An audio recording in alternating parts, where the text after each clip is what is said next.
All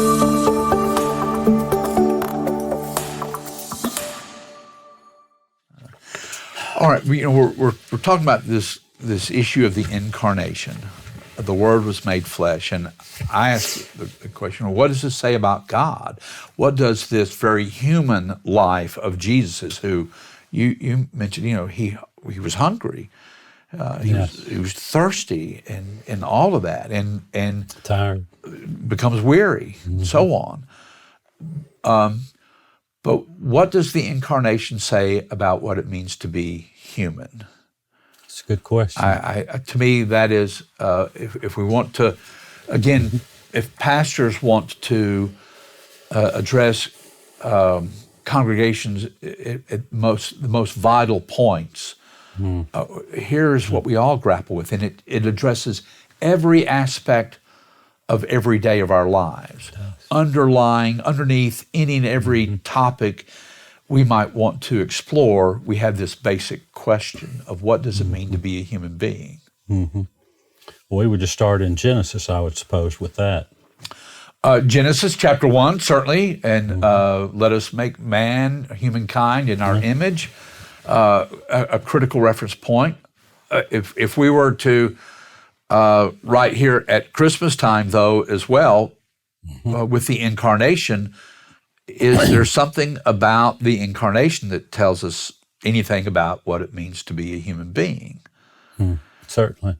And, we want to properly safeguard the sinlessness of Christ, and so that's what some people want to associate with the virginal conception. Scripture clearly underscores, tempted in all ways as we are, yet without sin. Does that illuminate anything about human nature right there? If Jesus is fully human and yet he is without sin, does that tell us anything about what it means to be a human being? I think it does. I think it tells us, just my experience, that Jesus is unique. He is God. He's tempted in all those points. Ken Chin, it doesn't take long for me to say anyone. There's us, and then there's Jesus. Yes, right? Yes, yeah, exactly. Yes. But I invoked Augustine earlier, and Augustine has written just so much important stuff. One has to do with how he understands the character of sin. And I think he has something really helpful to tell us that connects with the incarnation. And that if Jesus is fully human, yet without sin, does that tell us something about our sin and our humanity? That our sin is a distortion or a corruption of our humanity.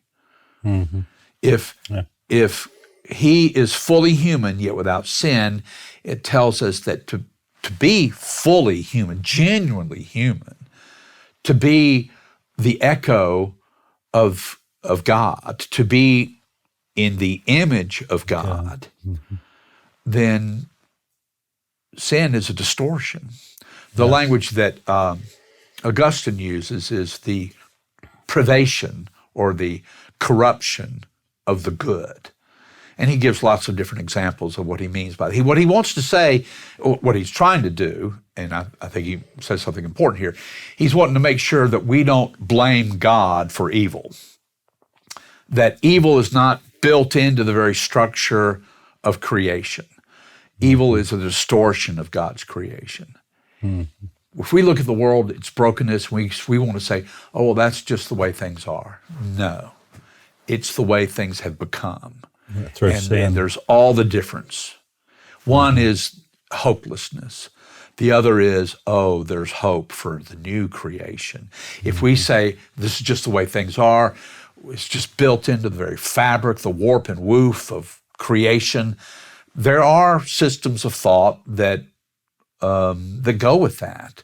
And those were some ideas that Augustine himself was rejecting. And he was wanting to say, no, it's not built in. God is the good creator of a good creation. Evil is the distortion or the privation, the corruption of what is good. And what he's wanting to say with that is that evil doesn't have its own independent existence. It is an illegitimate borrowing of the goodness that God has created. And we could go through sin after sin after sin. Augustine's going to do a little bit of that, where he would say, well, here's something that's good, but here's what we do with it. And he tells a little story of when he was a young man in his teens and off with some friends, and they're out in the countryside and they see a pear orchard, and they go into a farmer's field and they steal some of his pears out of his pear trees. And Augustine reflects on that many, many years later and says, here's a problem with that. I wasn't even hungry. Now, why did I do that? And he says, I wanted to do it because, and don't think less of me, he didn't use this phrase. I will speak of peer pressure. He wanted friends. Yeah. There's the good of friendship, but it's now distorted because he does that which is wrong in order to safeguard something that is good. And we could just find example after example of that in our own sins, that we're trying to protect something or uphold something or pursue something that is good. We just do it out of unbelief. We do it out of lack of trust. We do it out of saying, oh, God's not going to provide. God's not going to do this. God's not. So we take it into our own hands, and that's where it gets distorted. Like Abraham. Oh, there you go. There you go. I'll just take Matt. Here's I'm Hagar. supposed to have the seed, but God's not coming through. Right.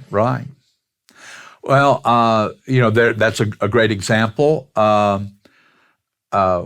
We could, Isaiah 7. We were talking about the promise of the virgin shall be with child. That's right out of Isaiah 7. And what's the context of that? It's King Ahaz. And a threat that's coming from the north. You've got the northern kingdom of Israel that's teaming up with the Syrian king.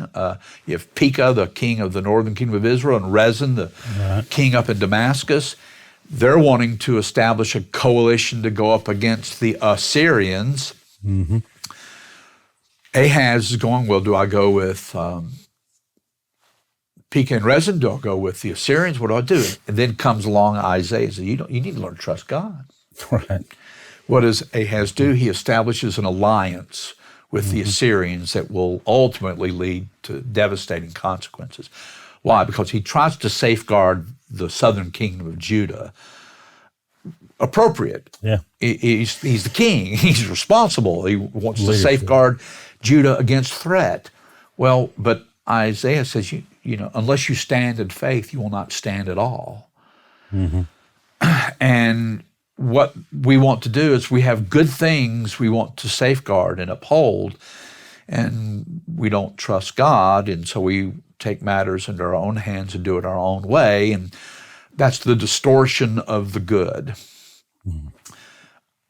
But what that tells me, coupled with the incarnation, is that, and this goes far in explaining why we go to the cross, ultimately, is that when God made us, he makes that which God is the good creator of a good creation. That includes us. We have value. We are worth something to God. Yeah. And what God's work of redemption is all about is the restoration of that goodness. And so Paul will say that God's ultimate will for us is that we be conformed to the image of his Son. What God originally intended for us will come to its ultimate fulfillment, bypassing or getting beyond and redeeming all of the distortions that sin has brought into our lives. But we've got to get back to that basic question of what does it mean to be a human being? And a beginning point of this is we're God's good creation. Yes, we've royally messed things up, And there's the privation, the distortion, the corruption of the good, but God's intent is not for us to leave behind what it means to be human, but to attain to the full expression of what God intended for us from the beginning. I think there's an expression that Jesus is called the second Adam. Exactly, or the last Adam. The last Adam. The last Adam, and that last is important. It's this language of eschatology. Eschata is the word for last, and that's where God is taking us. Where is God taking us? That we might be fully conformed to the image of His Son. What does it mean to be a human being?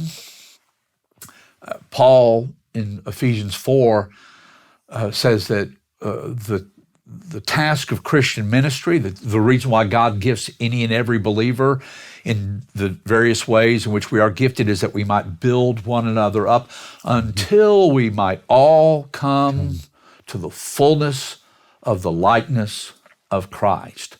The maturity, the teleon andron, the teleon, the ultimate, the mature humanity.